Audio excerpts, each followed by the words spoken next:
Yahweh provides for Isaac during a famine. Genesis 26, verse 1 to 6. A severe famine now struck the land, as had happened before in Abraham's time.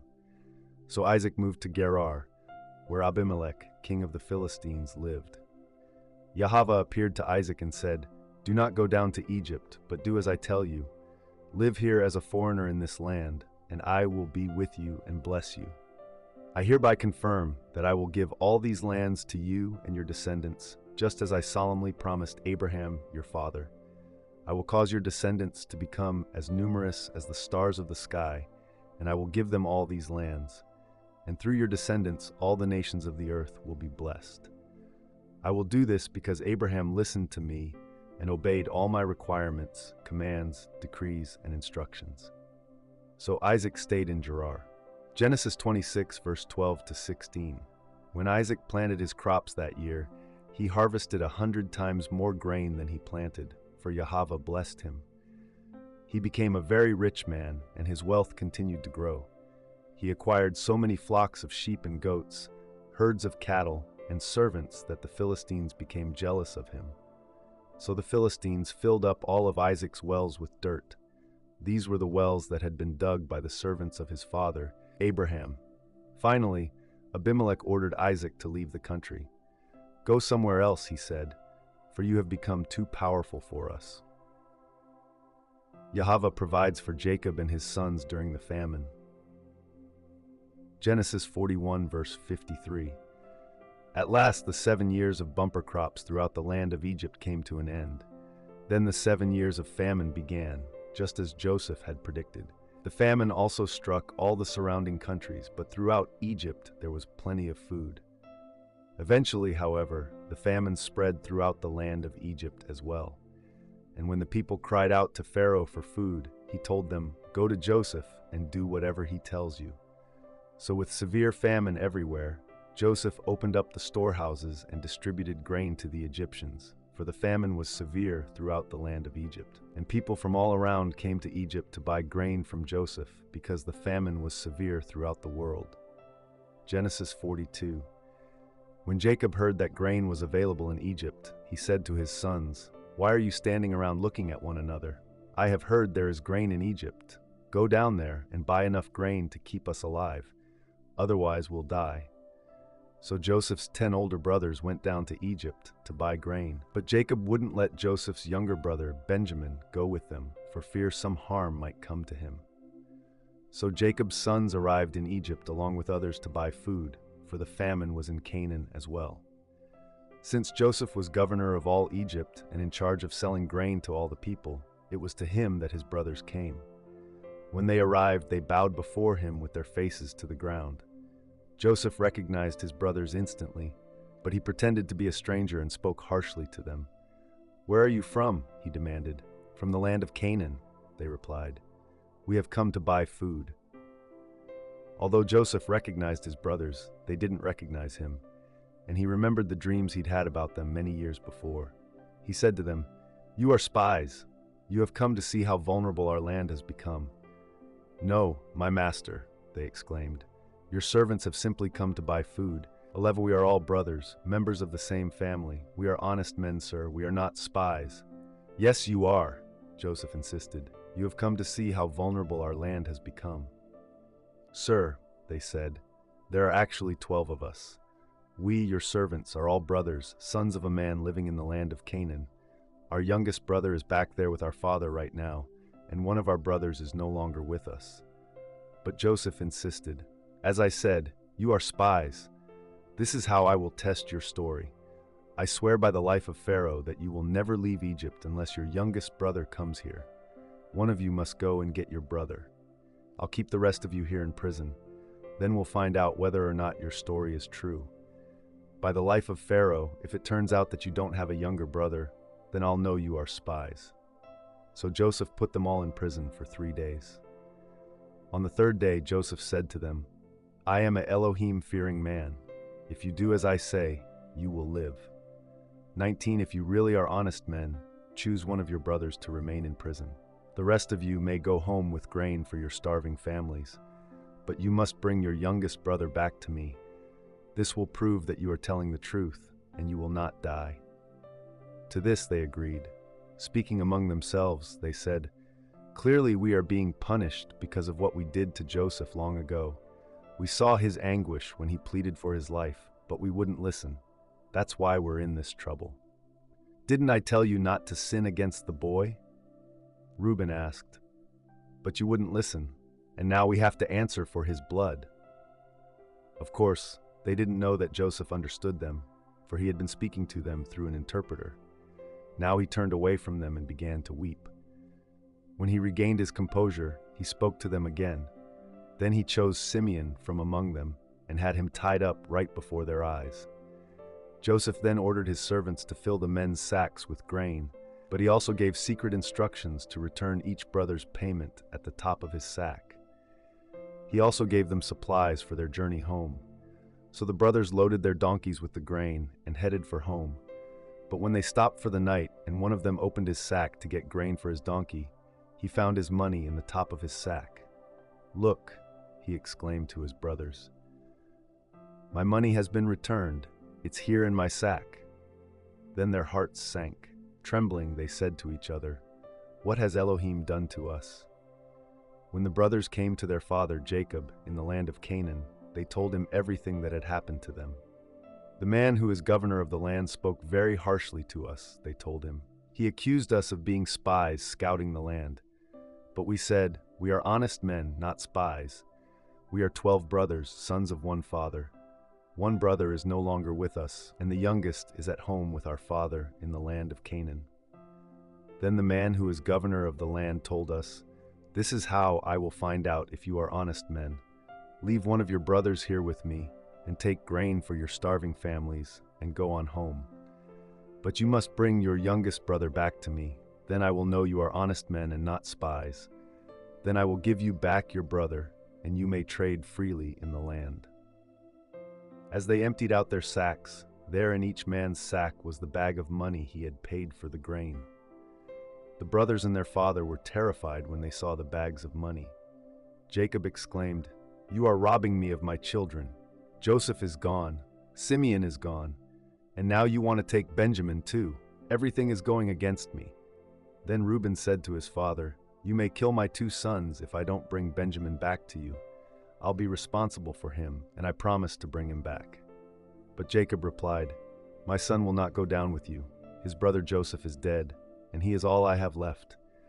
If anything should happen to him on your journey, you would send this grieving white-haired man to his grave.'" Genesis 43. But the famine continued to ravage the land of Canaan. When the grain they had brought from Egypt was almost gone, Jacob said to his sons, "Go back and buy us a little more food." But Judah said, "The man was serious when he warned us. You won't see my face again unless your brother is with you. If you send Benjamin with us, we will go down and buy more food.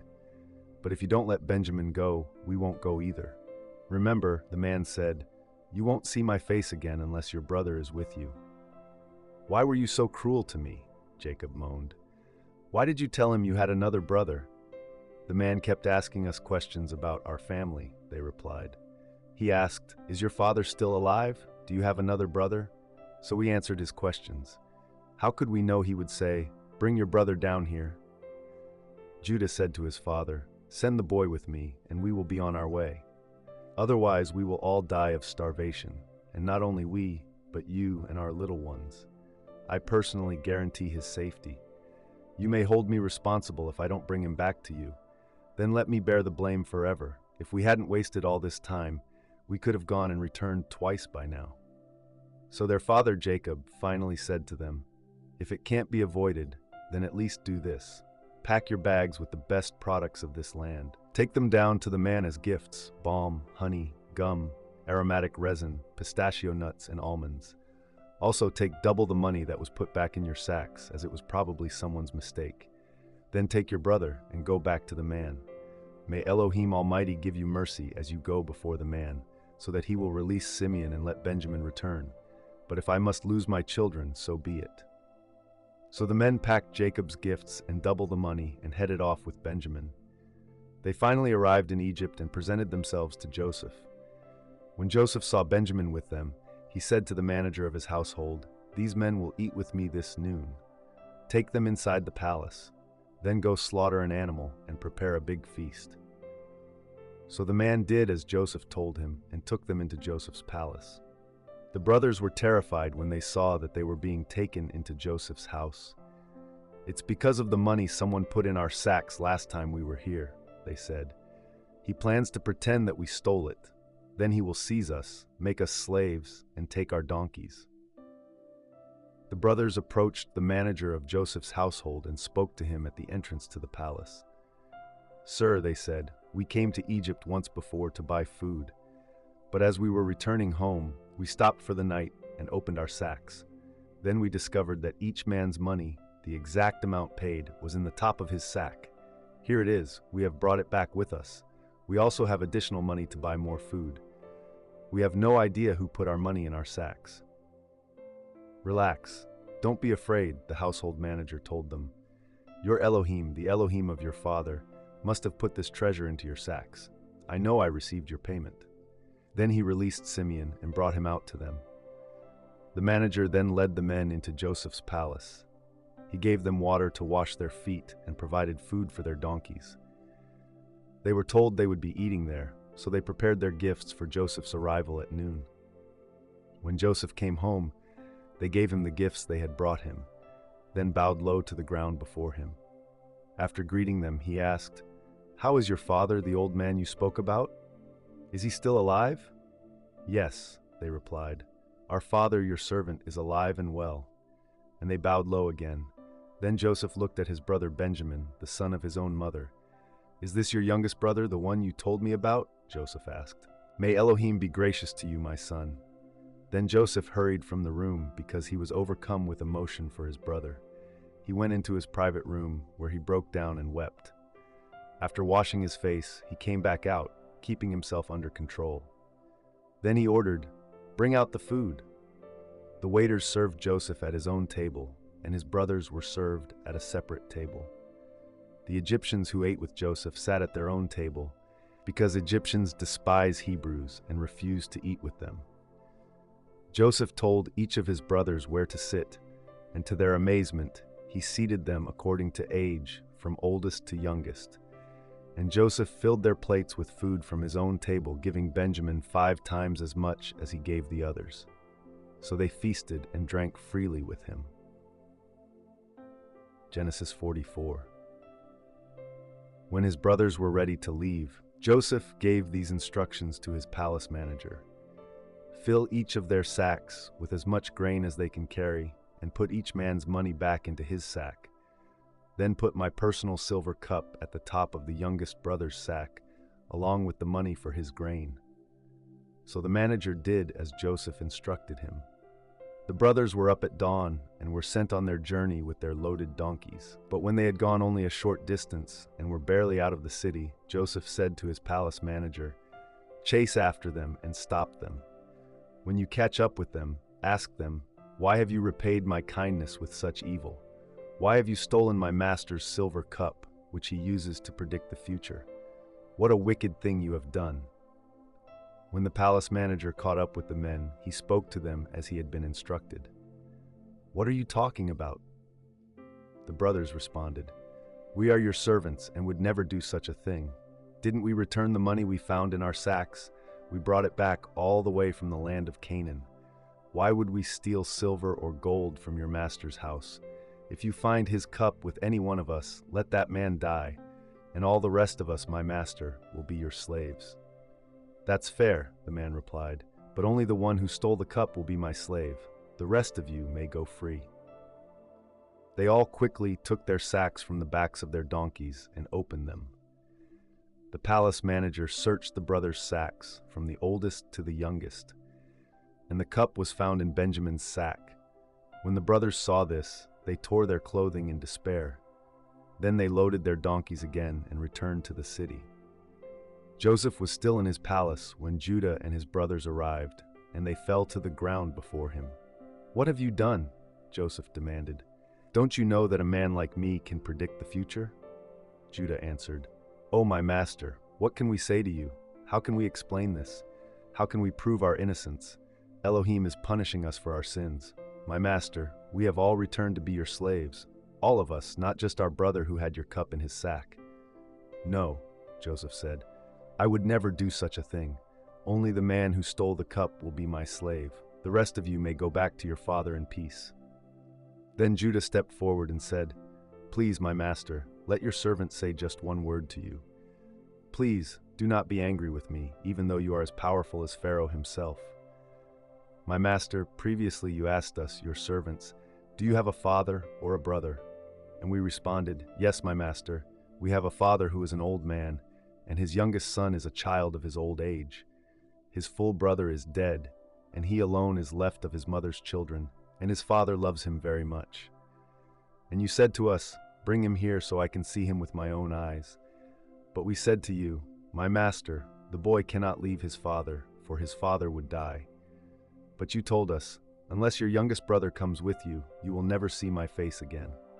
So we returned to your servant, our father, and told him what you had said.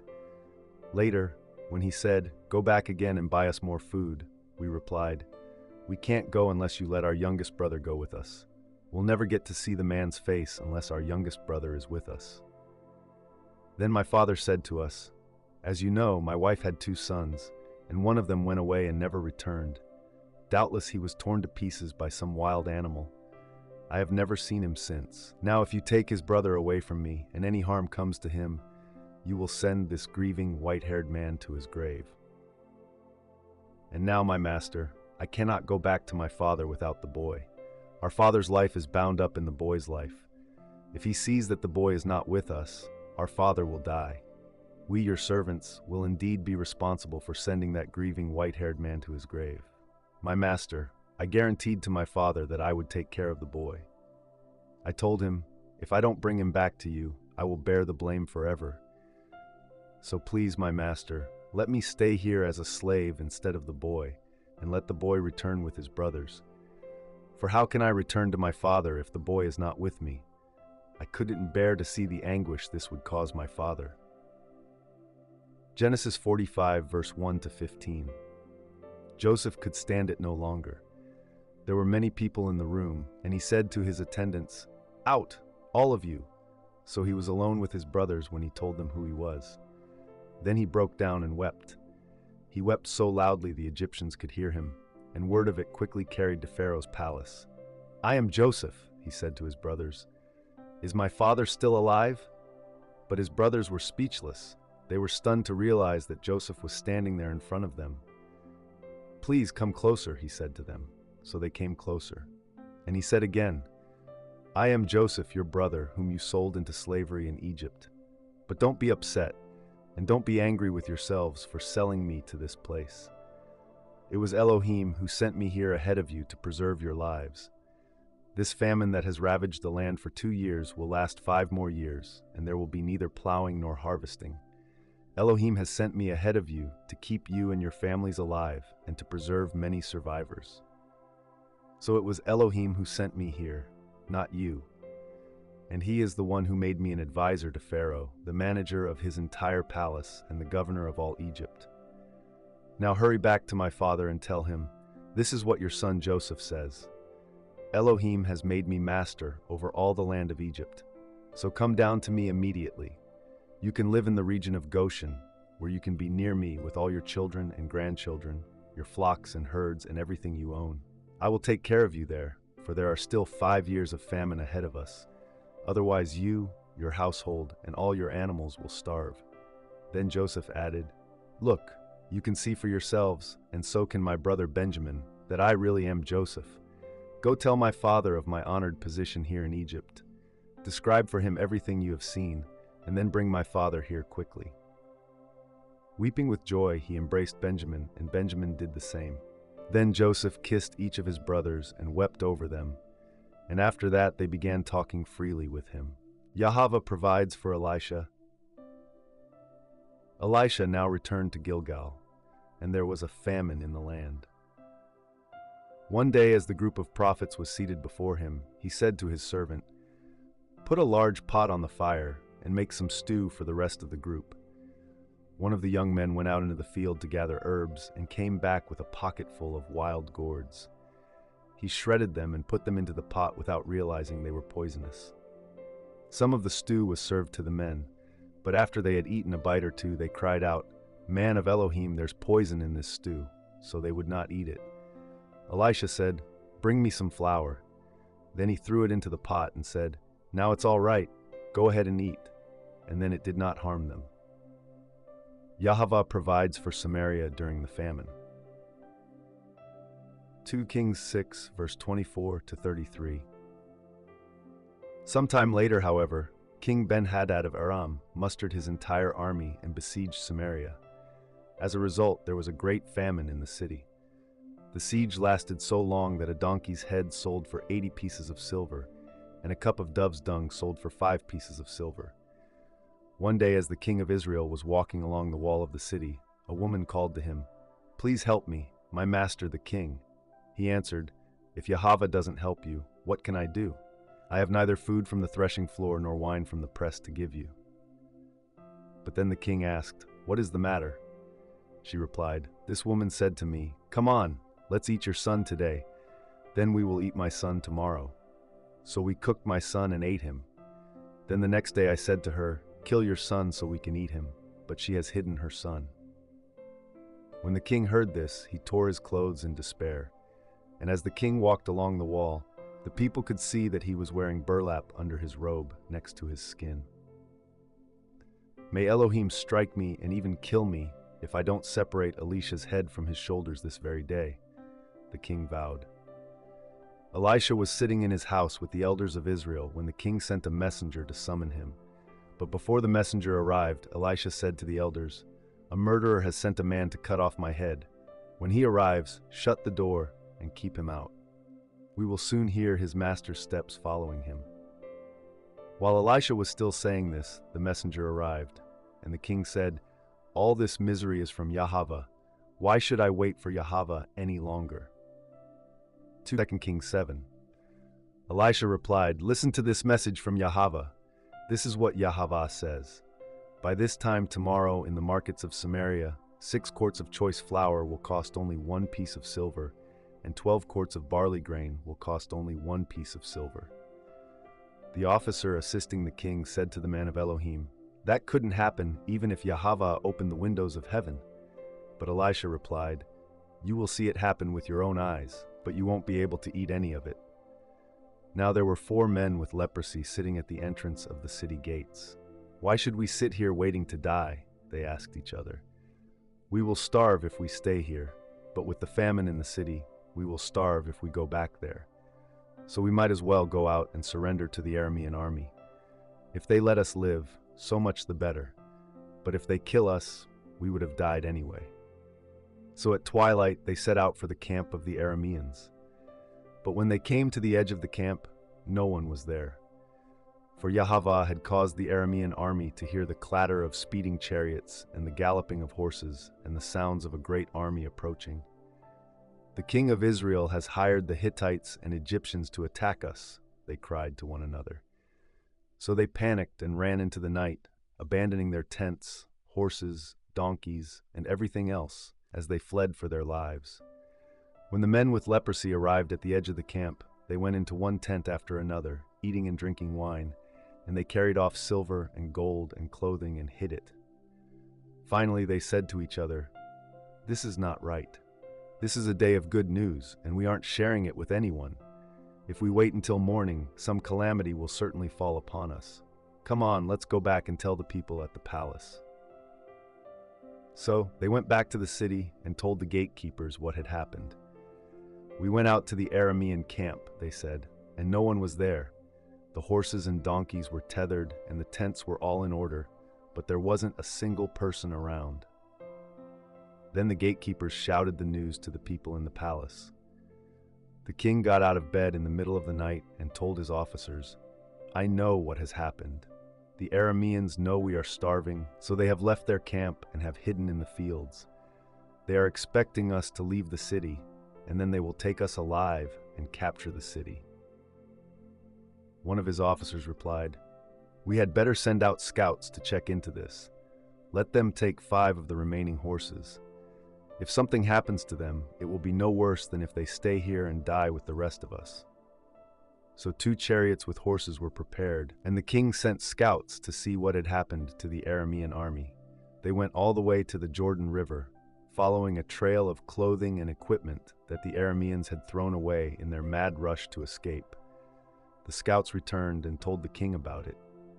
Then the people of Samaria rushed out and plundered the Aramean camp. So it was true that 6 quarts of choice flour were sold that day for 1 piece of silver, and 12 quarts of barley grain were sold for 1 piece of silver, just as Yahweh had promised. The king appointed his officer to control the traffic at the gate, but he was knocked down and trampled to death as the people rushed out. So everything happened exactly as the man of Elohim had predicted when the king came to his house. The man of Elohim had said to the king, "By this time tomorrow in the markets of Samaria, 6 quarts of choice flour will cost 1 piece of silver, and 12 quarts of barley grain will cost 1 piece of silver." The king's officer had replied, "That couldn't happen even if Yahweh opened the windows of heaven." And the man of Elohim had said, "You will see it happen with your own eyes, but you won't be able to eat any of it." And so it was, for the people trampled him to death at the gate. Yahweh provides for Naomi and Ruth. Ruth chapter 1. In the days when the judges ruled in Israel, a severe famine came upon the land. So a man from Bethlehem in Judah left his home and went to live in the country of Moab, taking his wife and 2 sons with him. The man's name was Elimelech, and his wife was Naomi. Their 2 sons were Mahlon and Chilion. They were Ephrathites from Bethlehem in the land of Judah. And when they reached Moab, they settled there. Then Elimelech died, and Naomi was left with her 2 sons. The 2 sons married Moabite women. One married a woman named Orpah, and the other a woman named Ruth. But about 10 years later, both Mahlon and Chilion died. This left Naomi alone, without her 2 sons or her husband.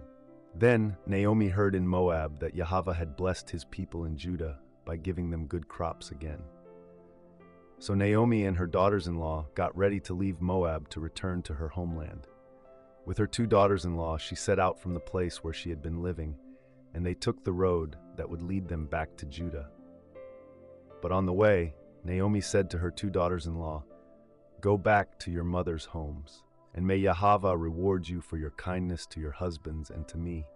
May Yahweh bless you with the security of another marriage." Then she kissed them goodbye, and they all broke down and wept. "No," they said, "we want to go with you to your people." But Naomi replied, "Why should you go on with me? Can I still give birth to other sons who could grow up to be your husbands? No, my daughters, return to your parents' homes, for I am too old to marry again.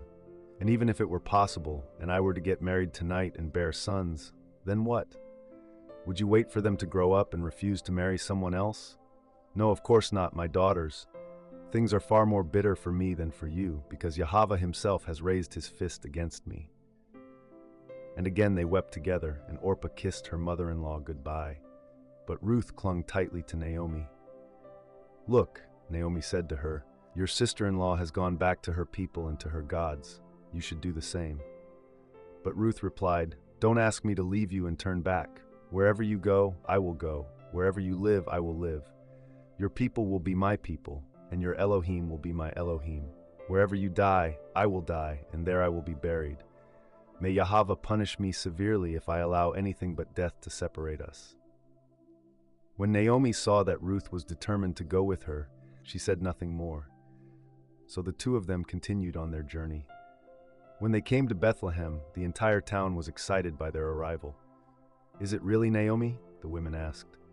"Don't call me Naomi," she responded. "Instead, call me Mara, for the Almighty has made life very bitter for me. I went away full, but Yahweh has brought me home empty. Why call me Naomi when Yahweh has caused me to suffer and the Almighty has sent such tragedy upon me?" So Naomi returned from Moab, accompanied by her daughter-in-law Ruth, the young Moabite woman. They arrived in Bethlehem in late spring, at the beginning of the barley harvest. Ruth chapter 2. Now there was a wealthy and influential man in Bethlehem named Boaz, who was a relative of Naomi's husband Elimelech. One day Ruth the Moabite said to Naomi, "Let me go out into the harvest fields to pick up the stalks of grain left behind by anyone who is kind enough to let me do it." Naomi replied, "All right, my daughter, go ahead." So Ruth went out to gather grain behind the harvesters. And as it happened, she found herself working in a field that belonged to Boaz, the relative of her father-in-law, Elimelech. While she was there, Boaz arrived from Bethlehem and greeted the harvesters. "Yahweh be with you," he said. "Yahweh bless you," the harvesters replied. Then Boaz asked his foreman, "Who is that young woman over there? Who does she belong to?" And the foreman replied, "She is the young woman from Moab who came back with Naomi. She asked me this morning if she could gather grain behind the harvesters. She has been hard at work ever since, except for a few minutes' rest in the shelter." Boaz went over and said to Ruth, "Listen, my daughter, stay right here with us when you gather grain. Don't go to any other fields. Stay right behind the young women working in my field. See which part of the field they are harvesting, and then follow them. I have warned the young men not to treat you roughly, and when you are thirsty, help yourself to the water they have drawn from the well." Ruth fell at his feet and thanked him warmly. "What have I done to deserve such kindness?" she asked. "I am only a foreigner." "Yes, I know," Boaz replied, "but I also know about everything you have done for your mother-in-law since the death of your husband. I have heard how you left your father and mother and your own land to live here among complete strangers. May Yahweh, the Elohim of Israel, under whose wings you have come to take refuge, reward you fully for what you have done." "I hope I continue to please you, sir," she replied. "You have comforted me by speaking so kindly to me, even though I am not one of your workers." At mealtime, Boaz called to her, "Come over here and help yourself to some food. You can dip your bread in the sour wine." So she sat with his harvesters, and Boaz gave her some roasted grain to eat. She ate all she wanted and still had some left over. When Ruth went back to work again, Boaz ordered his young men, "Let her gather grain right among the sheaves without stopping her, and pull out some heads of barley from the bundles and drop them on purpose for her. Let her pick them up, and don't give her a hard time." So Ruth gathered barley there all day, and when she beat out the grain that evening, it filled an entire basket. She carried it back into town and showed it to her mother-in-law. Ruth also gave her the roasted grain that was left over from her meal. "Where did you gather all this grain today?" Naomi asked. "Where did you work? May Yahweh bless the one who helped you." So Ruth told her mother-in-law about the man in whose field she had worked. She said, "The man I worked with today is named Boaz. May Yahweh bless him." Naomi told her daughter-in-law, "He is showing his kindness to us as well as to your dead husband. That man is one of our closest relatives, one of our family redeemers." Then Ruth said, "What's more, Boaz even told me to come back and stay with his harvesters until the entire harvest is completed." "Good," Naomi exclaimed. "Do as he said, my daughter. Stay with his young women right through the whole harvest. You might be harassed in other fields, but you'll be safe with him." So Ruth worked alongside the women in Boaz's fields and gathered grain with them until the end of the barley harvest. Then she continued working with them through the wheat harvest in early summer. And all the while she lived with her mother-in-law. Chapter 3. One day Naomi said to Ruth, "My daughter, it's time that I found a permanent home for you, so that you will be provided for. Boaz is a close relative of ours, and he's been very kind by letting you gather grain with his young women. Tonight, he will be winnowing barley at the threshing floor. Now do as I tell you. Take a bath and put on perfume and dress in your nicest clothes. Then go to the threshing floor, but don't let Boaz see you until he has finished eating and drinking. Be sure to notice where he lies down. Then go and uncover his feet and lie down there. He will tell you what to do." "I will do everything you say," Ruth replied. So she went down to the threshing floor that night and followed the instructions of her mother-in-law. After Boaz had finished eating and drinking and was in good spirits, he lay down at the far end of the pile of grain and went to sleep. Then Ruth came quietly, uncovered his feet, and lay down. Around midnight, Boaz suddenly woke up and turned over. He was surprised to find a woman lying at his feet. "Who are you?" he asked. "I am your servant Ruth," she replied.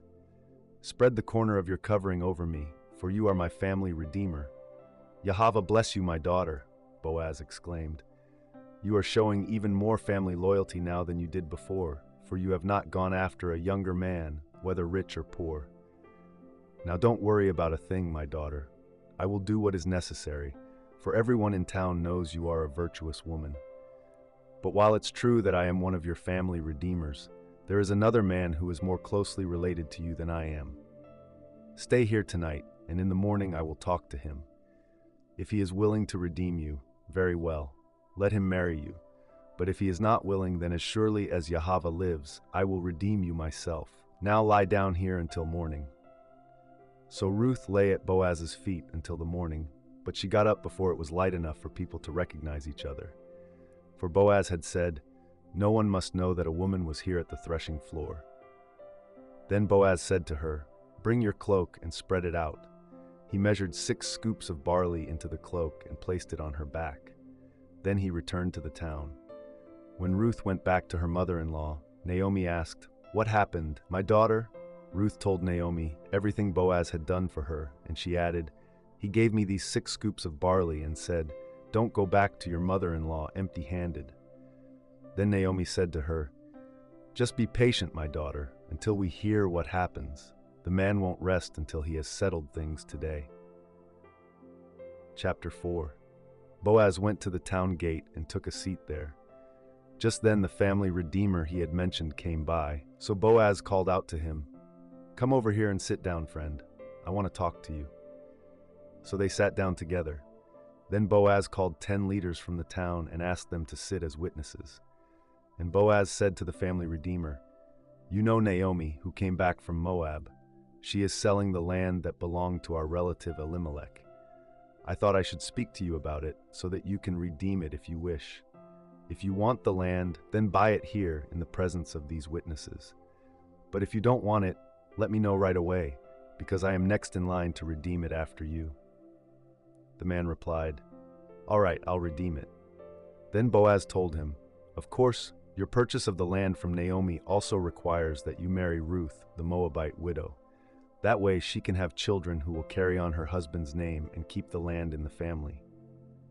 "Then I can't redeem it," the family redeemer replied, "because this might endanger my own estate. You redeem the land, I cannot do it." Now in those days, it was the custom in Israel for anyone transferring a right of purchase to remove his sandal and hand it to the other party. This publicly validated the transaction. So the other family redeemer drew off his sandal as he said to Boaz, "You buy the land." Then Boaz said to the elders and to the crowd standing around, "You are witnesses that today I have bought from Naomi all the property of Elimelech, Kilion, and Mahlon. And with the land I have acquired Ruth, the Moabite widow of Mahlon, to be my wife. This way she can have a son to carry on the family name of her dead husband and to inherit the family property here in his hometown. You are all witnesses today." Then the elders and all the people standing in the gate replied, "We are witnesses. May Yahweh make this woman who is coming into your home like Rachel and Leah, from whom all the nation of Israel descended. May you prosper in Ephrathah and be famous in Bethlehem. And may Yahweh give you descendants by this young woman who will be like those of our ancestor Perez, the son of Tamar and Judah."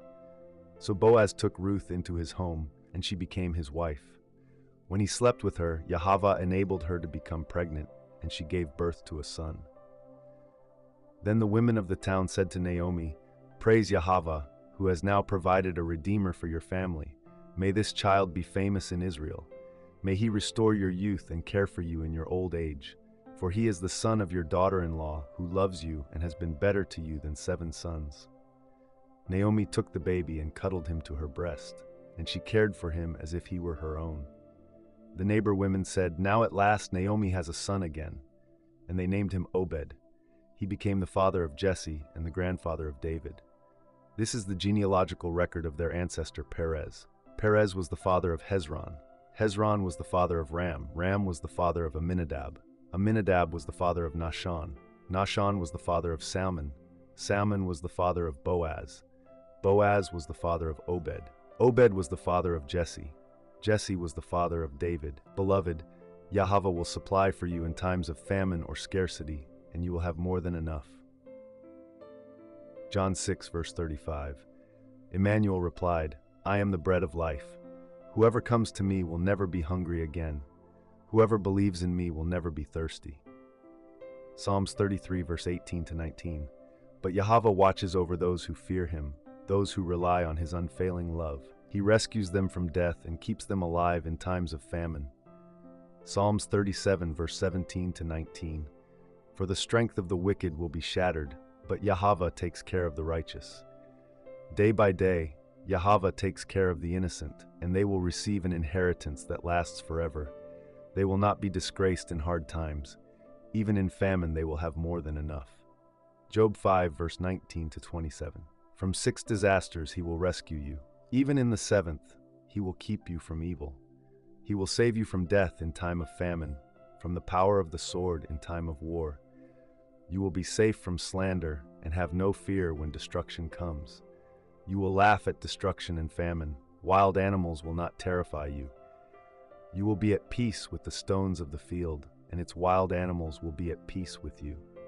You will know that your home is safe. When you survey your possessions, nothing will be missing. You will have many children. Your descendants will be as plentiful as grass. You will go to the grave at a ripe old age, like a sheaf of grain harvested at the proper time. We have studied life and found all this to be true. Listen to my counsel and apply it to yourself. Psalms 34, verse 10. Even strong young lions sometimes go hungry, but those who trust in Yahweh will lack no good thing. Isaiah 1, verse 19. If you will only obey me, you will have plenty to eat. 2 Corinthians 9, verse 8. And Elohim will generously provide all you need. Then you will always have everything you need and plenty left over to share with others. Isaiah 49, verse 10. They will neither hunger nor thirst. The searing sun will not reach them anymore. For Yahweh in his mercy will lead them. He will lead them beside cool waters. Revelation 7, verse 13 to 17. Then one of the 24 elders asked me, Who are these who are clothed in white? Where did they come from? And I said to him, Sir, you are the one who knows. Then he said to me, These are the ones who died in the great tribulation. They have washed their robes in the blood of the Lamb and made them white. That is why they stand in front of Elohim's throne and serve him day and night in his temple. And he who sits on the throne will give them shelter.